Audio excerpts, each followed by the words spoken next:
All right. Hi, everyone. I'm Mr. Young. I'm going to be reading today. The pages that we are going to be reading are 253 to 247. So make sure that you are once again on page 253. We'll be reading to page 247. 274. I'm sorry. 274 is what we will be reading to. But we're starting at 253. 253 for the fourth time. All right. I'm going to go ahead and get started here. The Final Frontier. Bird's essay got her a seat in the auditorium. Devontae and Danny got a seat too. The launch was only 3 days away, Thursday to be exact. Miss Salonga reminded me by tapping the chalkboard, where she had the date underlined. We've been talking about a lot of space travel this month, but we haven't answered a very important question, Miss Salonga said, leaning against the corner of her desk. It's a question that's foremost on many Americans' minds, and that is a very simple question. Why? Why are we going into space, and why are we spending so much money to send astronauts there? A few kids shot their hands up into the air, but Miss Salonga waved them away and said that they all needed to join the space crew to brainstorm answers to these questions. Each crew was expected to come up with at least 5 valid and well-considered reasons why space exploration was important. This shuttle commander would be in charge of writing down the answers, and the coaxing participants for all crew members. The chairs scraped against the floor as everyone moved into their circles. When Devontae scooted his desk closer to hers, Bird's heart pounded. The thump, the thump. The prospect of watching the launch was the only thing that prevented Bird from having a full-on anxiety spiral every time she was around Devontae. She tried to focus on something else, but she kept her eyes on Christopher and Marcus as they joined the circle. Christopher was wearing Aerosmith today. Once everyone had settled, Danny opened up her notebook. Who wants to go first, she said. They all looked at Bird, but her brain wasn't in the game. She was too aware of Devontae's presence. I got one, Devontae said. Space exploration is important because we might run out of room. Danny wrote this down and looked skeptical. What do you mean? On Earth, Devontae said. If we get too crowded, we'll run out of room, and then where will we go? Jessica Diaz rolled her eyes. Bird couldn't be sure, but it seemed like she rolled them at her, not at him, as if she, Bird, was somehow responsible for anything Devontae said. Duh, Devontae, it would take forever for us to run out of room. There are like a million places humans can go. Devontae crossed his arm. Name one. Think about all the places in the world where no one lives, like mountains or rainforests or something. JB nodded. Christopher said, yeah, there's a room now. But what happens when there are 4 times as many people? Exactly, Devontae said. Danny erased what she had originally written and said, I'm going to put down in case of overpopulation. Danny grinned at Jessica in triumph. What else, Danny? Life on another planet, JB said. Like we need to go into space and see if there's anybody out there. What difference does it make if there's life out there or not, Christopher asked. We've got life forms right here on Earth that don't make any sense. Marcus and Devontae laughed. It's important that we know if there are aliens in the universe, JB said. What if we want to be friends with them? ET's spaceship was exploring, and then the white coat dude almost killed him, Christopher said. Whatever, Jessica said. He became friends with Elliot, which was the whole point of the movie anyways. Danny wrote befriend aliens in her notebook. Bird cleared her throat. Resources, she said. You couldn't remember even feeling nervous around her classmates the way that she did right now, all because of Devontae and his crush. She decided then and there that Danny wrote resources that no good could come of liking someone that way. What do you mean by resources, Jessica Diaz asked. Well, Bird began, there's a chance that we could run out of resources at some point. Because of the overpopulation or whatever, Devontae smiled at this acknowledgement but ignored him. But she ignored him. In 100 years or something, we might not have any more resources on Earth. We may find that the planet that has resources like fuel, water, and stuff, we'd have a backup plan. They all nodded. I've got another one, said Christopher, pointing at Danny's notebook.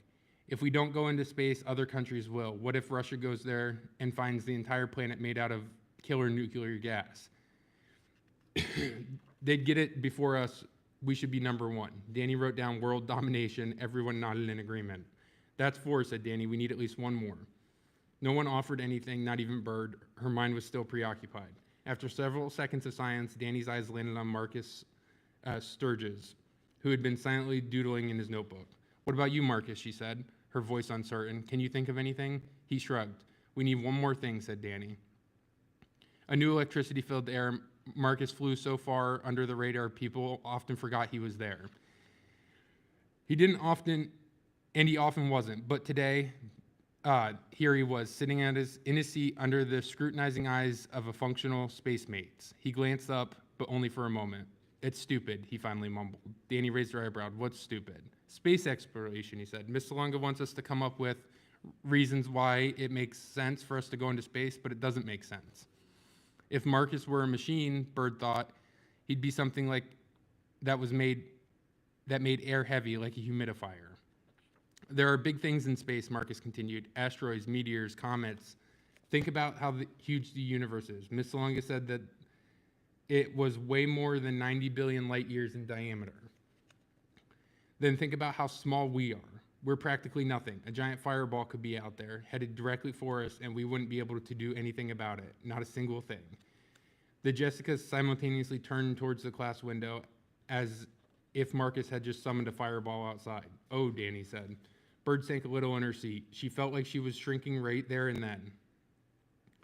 Shrinking and shrinking, smaller and smaller, while the universe around them swelled and swelled. "We're practically nothing. We still need one more thing," JB said. Her voice sounded distant. "Do you feel it too?" Danny's throat cleared. "In Star Trek, they call it the final frontier," she said. "We've explored all over Earth. Space is the last big mystery." Pause. "Do you think about that? That's the reason?" Everyone nodded, all but Marcus. Bird watched intently as Danny wrote "Final Frontier" in her notebook. "Hey, Coach." Cash typically moved quickly to get a good spot in the lunch line, but today he breezed past the cafeteria on his way to the gym. Coach Farnsworth's office was just outside the basketball court, where Cash had once run laps around the Kenny and Brandt. The door opened. His desk was covered in binders, lanyards, and half-eaten sandwich. He sat behind it with a time open in front of him. Skywatch, Haley's Comet swings by on the cover read. "Hey, Coach." Coach looked up and smiled.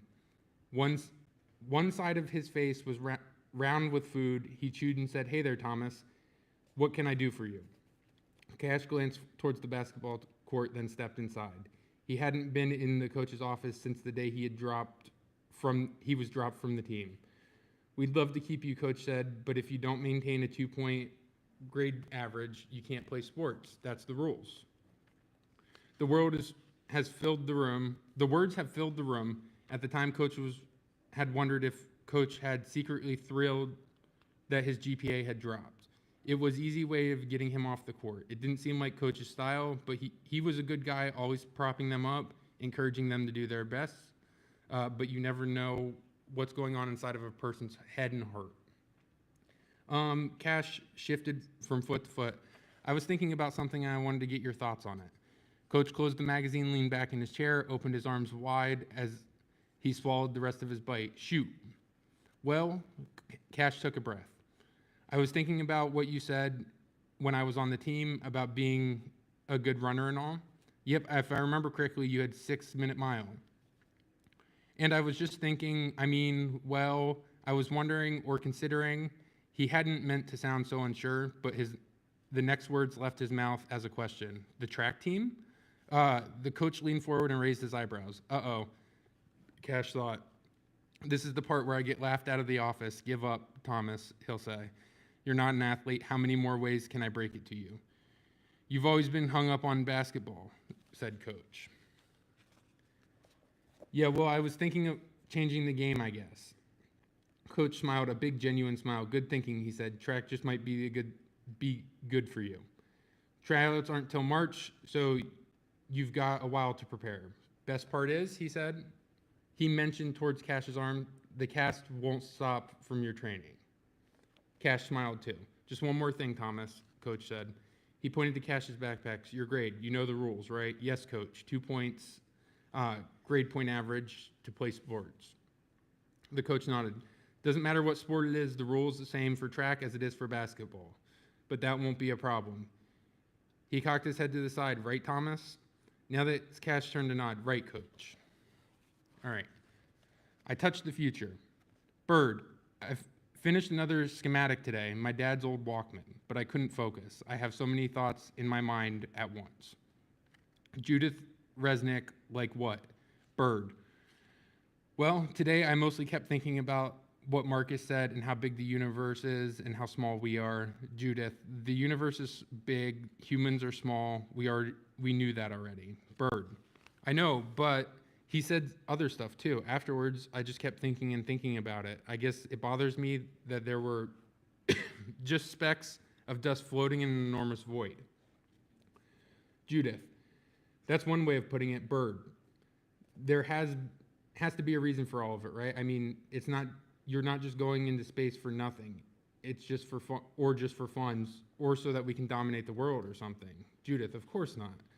Bird, what would you have said to Marcus? What should I have said? Judith, I would have told him the quote from Christina McAuliffe. You know that one I'm talking about. Miss Salonga had written it on a Post-it note and stuck it on her desk. Yes, I know. Judith, Christina said, I touched the future. That's what we're doing. Bernadette, touch the future. Bird, I like that. Judith, me too. Good night, Judith. Good night, Bird. All right, collecting your thoughts. The Challenger launch had been rescheduled, but it didn't stop Miss Salonga from drowning on about it for an entire week. By the time Thursday came around, the weekend was on the horizon, and Fitch decided to sink all of his lunch money and a few quarters he swiped from our parents' dresser into the major havoc after school, with the singular goal of beating his high score. The time for distractions was over. He hadn't caught a single glimpse of Amanda, and that had a sign of him, and that had to be a sign for him to forget what had happened and move on. It's not like he murdered someone after all. Once he decided on the plans, the school day seemed endless, and it had just begun. Miss Salonga stood in front of the room talking about astrograms, and which sounded like something from the Jetsons. How many of you believe in life on the planet, she asked, tossing her chalk from one hand to another. He knew she had applied for the teacher in space program, and he tried to imagine what it would be like to see her in an astronaut suit, shooting off in the stars. It was a strange picture. Most people raised their hand. Fitch didn't, not because he didn't believe in life on other planets, but because he didn't much care either way. Maybe he'd start worrying about life on other planets when he figured out life on Earth. It would be incredible if you could find out whether or not you're right, Miss Salonga said.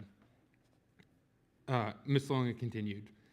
Some astronauts believe that there could be as many as 10 billion habited places in our galaxy, but they also say that there could be as few as 20. And of course, it is possible for there only to be one Earth. We don't have the technology yet to travel to distant planets in search of life, but we do have the technology to communicate with them, or try to do so at least. One example is the radio telescope at the Arecibo observation in Puerto Rico. It is sent in its first message into space in 1974 in an attempt to find extraterrestrial life. We call this message the astrogram. Rachel's hand shot up. What do the astrograms say, she asked. Miss Salonga answered something about the solar system, sketches of technology, but Finch's mind wandered as he gazed at Rachel's ponytail from his seat at the back of the room. Her interest in him had been fleeting, and he hadn't heard another word about the whole thing from either of the Jessicas. Certainly not from Rachel, but that didn't mean that she wasn't the topic of conversation. Vern's flame burned brighter with each passing day. I called her again last night, he told Fitch, just that morning. She said that she couldn't talk because she had to do homework, but she asked for my number to call me back. Did she call you back, Fitch asked? Vern's smile drifted away. No, but I bet she does tonight. Fitch had told him not to count on it. He hadn't meant it to sound sharp, thought it came out that way. You're just jealous because you're the only girl you can get is the one who looks like Big Bird, Vern said. At the moment, Fitch just wanted to push Vern hard, partly because Vern was cutting on him and partly because he was cutting on Amanda. It didn't make sense, he knew that. Fitch had a cut on Amanda worse than anyone, so much so that she apparently dropped off the face of the earth. So what... oh, sorry. So what did he have to defend her now? It occurred to Fitch that he could shut Vern up by telling him that, as one of the weeks ago, Rachel liked him. Fitch, I'm losing it, guys. Fitch, but kept it to himself. Miss Salunga took the stack of the index cards from her desk and held them up, which was a surefire sign that they were all about to be forced to participate in some sort of activity. He hoped and prayed that it wasn't going to be a crew assignment. He traded every quarter in his pocket to get another one of those. Luckily, he didn't have to. This was to be a solo project. I want you to take this index card and write down your own astrogram, Miss Salunga said. And she walked around the room, passing them out. Think about what you want to say. Really think. What do you want to share about your life on this planet? What do you want other life forms to know? What is important for them to understand if they're going to survive in our environment? There are limits to what you can say. There are limits, just as there are limits for scientists. Oh my gosh. You only have a room on this card, one side only, and you will share it for the rest of the galaxy. Some kids are writing before she even finished talking. Take your time, she reminded everyone. Collect your thoughts. Fitch stared at the blank card, collected his thoughts, and picked up his pencil. Thank you, guys. Also, shout out to John Carlos.